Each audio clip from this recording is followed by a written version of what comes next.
All right, this will be a quick video showing how I freeze protect my potted plants at our house. I'm going to be using this big piece of plastic sheet that you can get from Walmart. I'll maybe cut to a picture of what it looks like online so you know if you want to get this. It's a thicker variant. I think it's 10 foot by 20 foot. And I'm also going to be using these little spring clamps, which I also got at Walmart. You can see the Hyper Tough brand.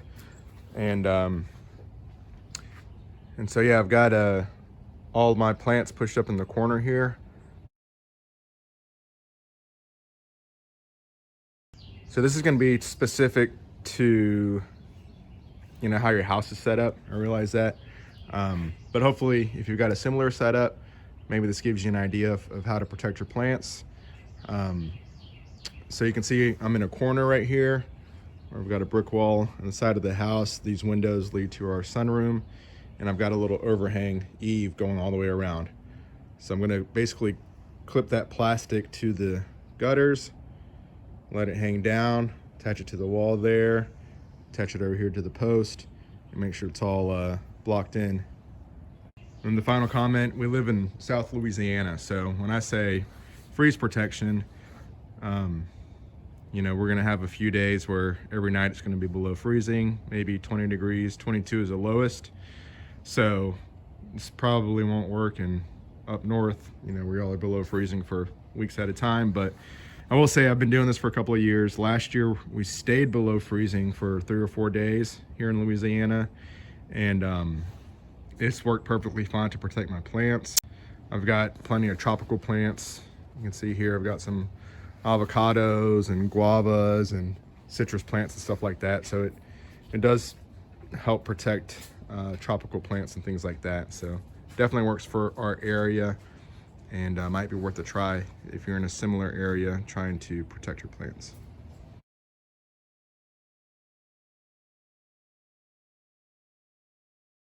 Okay, so here's my sheet of plastic laid out. So now I'm going to grab one end and attach it to the back of that first, just kind of the corner of the house. I think I have a screw that I screwed into the back where I can put a clamp on to grab the end of the sheet of plastic. And once I get it started, I'm basically just gonna go around and clamp it with my little spring clamps to the top of the gutter every, I don't know, 3 feet or so. And so yeah, that's what you'll see me doing next, hanging that up.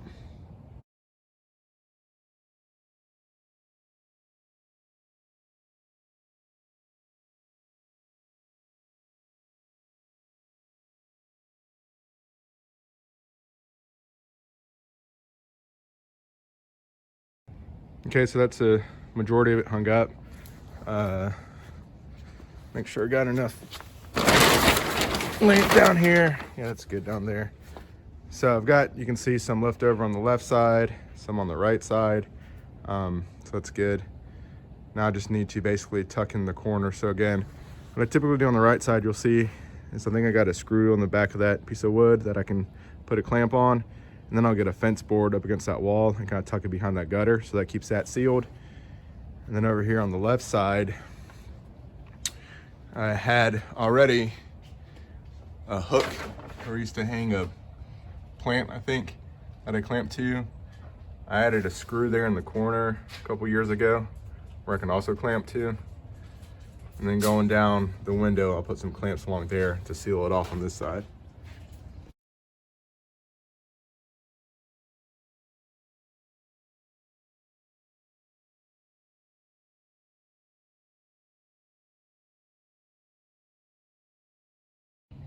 All right, that's it in a nutshell. Now it's just about going through and kind of sealing up the edges. So you'll see over here, I folded this over, and I've got these clamps kind of shoved behind the window frame. Just kind of forced it, you know, I got underneath a piece of siding and forced that in behind the window frame. And so it's got a good clamp there. Did that there and there. Probably come back and put some stuff here, like, you know, I usually put the hose reel over in this corner to get some weight on that corner. I'll get some pieces of wood or bricks and stuff like that to put along the bottom. And then I'll usually put my step ladder over here to keep that up against the wall. In my opinion, the hardest thing here is protecting against wind. So trying to make this as airtight as possible along the edges and along the bottom. Because if you do get a little bit of a wind or breeze up behind or underneath it, it'll want to rip all that plastic off. So I would, if you do have a similar setup, do your best to try to really fasten it in different areas. I don't know how many clips I ended up using here for a 10 by 20 sheet, but they're cheap at Walmart to get. I'll put a link to all this stuff in the description below. So yeah, I'll finish kind of weighing everything down in the corners, just random stuff, and do one more picture or video, and that'll be my setup. Maybe I'll show you from the inside too.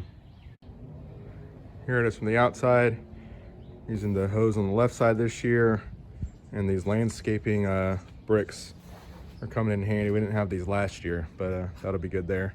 Then I added this 4x4 post up against that fence board to help keep that in place. Now keep in mind, you want to check on this, the first time doing it. Even I still check on it as the night goes on, when the cold front comes in. And you might have to come out in the cold and do some adjustments and add some weight and stuff like that. But this should do the trick. So yeah, the other thing is, behind here I've got 3 windows.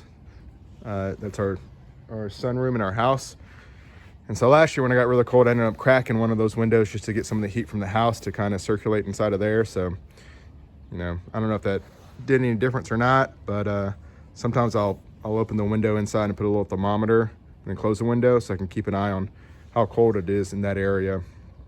But definitely having the windows, just the heat radiating through the windows helps this a lot in my specific circumstance. So I think that's important if you're trying to recreate this, to pick a spot where you have windows where some of the heat from the house will help kind of take the cold out of this area. So hope this is helpful.